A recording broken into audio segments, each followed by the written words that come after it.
Hey, hello there, buckaroos. Hey, have I got a mess for you? Hey, everybody, Carl here, and like I said, I've got a mess to show you, and you can see what's going on here in my bench. It's crazyville. But first of all, I bought this little guy. This is one of those read all, tell you everything about all your components. I got that probably 4 or 5 years ago, uh, when Larry, the ham guy, he showed it on his channel, and I went, "Wow, that works good." And it's been great. It's worked for me all these years, and I've tested a lot of stuff. But it gave out the other day, and the screen would come on, no display, and it had been doing it. It would like do that, and then it would work to do it, and just gave up. So I went to Amazon and grabbed another one. Now I think this one's even cheaper than the other one was, and it has a couple of those little deals there even with it, and so you know what, it's like $12, I think. My goodness, and for what it does. I was going to go out and get just a regular capacitor checker and all that, but these things work great. So, all right, what do I have? I have this little transmitter. It's an FM transmitter that I bought from. I got it from IC Station. Geez, like 2 months ago, 3 months ago, and I put it away because I was working on the crystal and the AM thing and all that. So it just got stashed away, and I was going through my drawers here, and I seen it, and I went, you know what? Why don't I throw that thing together? And what it is, it's the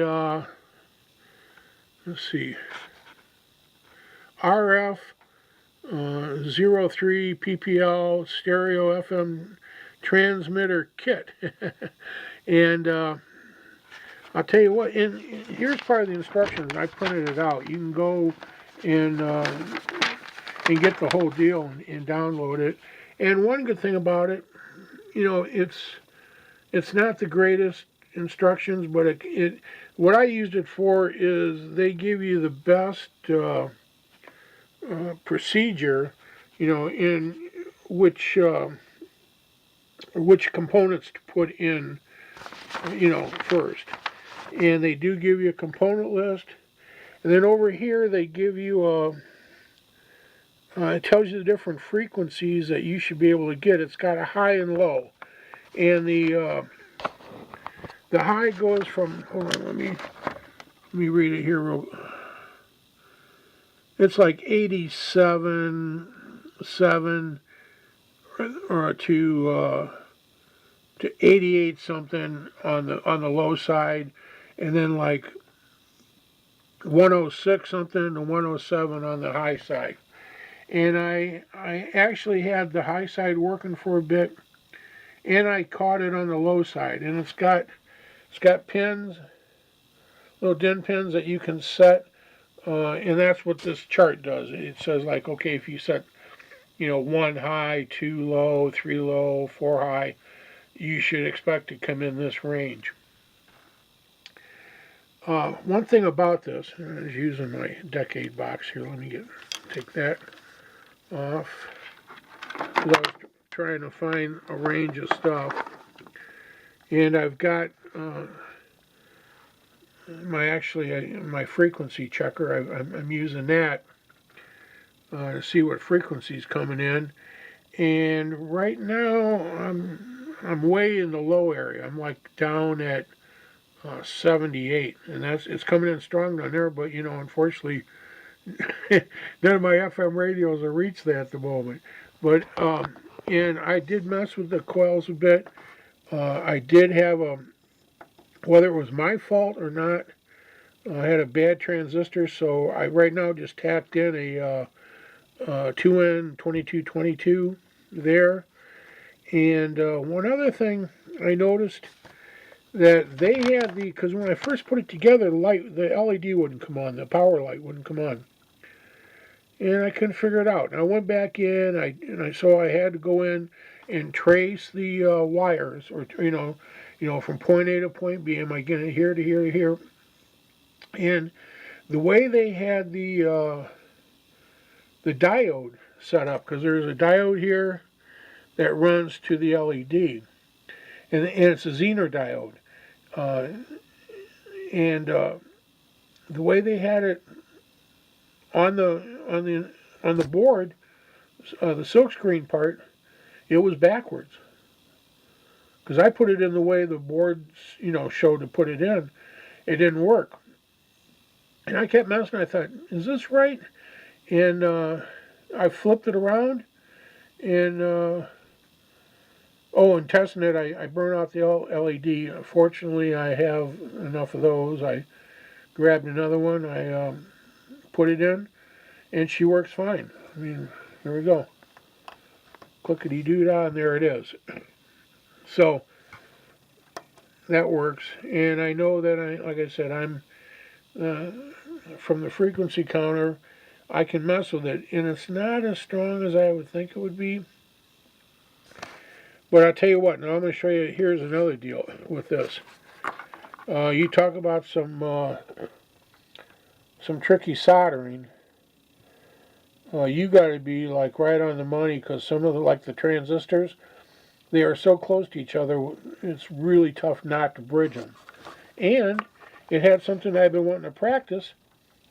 It's got, the IC is a surface mount, so I got to do a little surface mount stuff. So, it was real. I forget what the price was.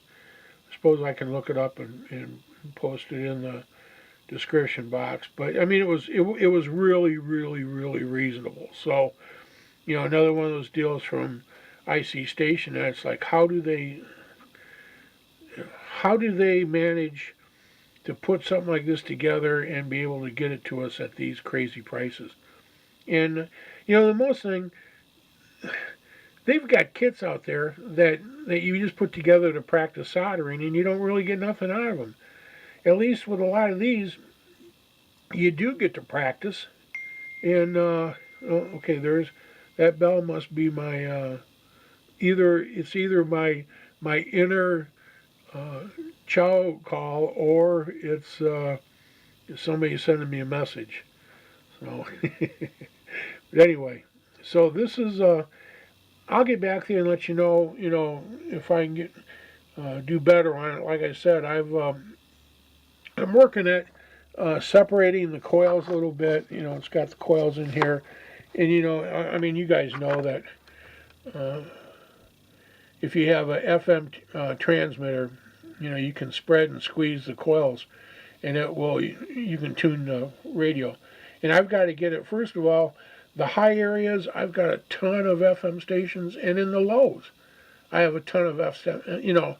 I mean, I'm blessed that I've got good stations, but it's not helping a whole lot when it comes to getting your transmitter working there. So I'm going to try to get it in an area that's usable for me. Even if not, it was a great practice deal. But here's one thing I want to tell you. If you are just starting at this hobby and you haven't did a lot of soldering, and you haven't worked on a lot of kits, this is not the kit for you. You might want to go with something like like that my little clock thing that I made, or they in Banggood and all those places. They all have good stuff. I like IC Station. If I ever have a problem, I can get a hold of them. They are very friendly. You're dealing with a person, and they will do the best that they can to help you out. So, to me, that's where I go. I've had not so good luck sometimes with Banggood, and okay, it just keeps dinging, doesn't it? All right, I'm gonna let you go, and I'll see you all later. And until then, everybody have a great day. Bye.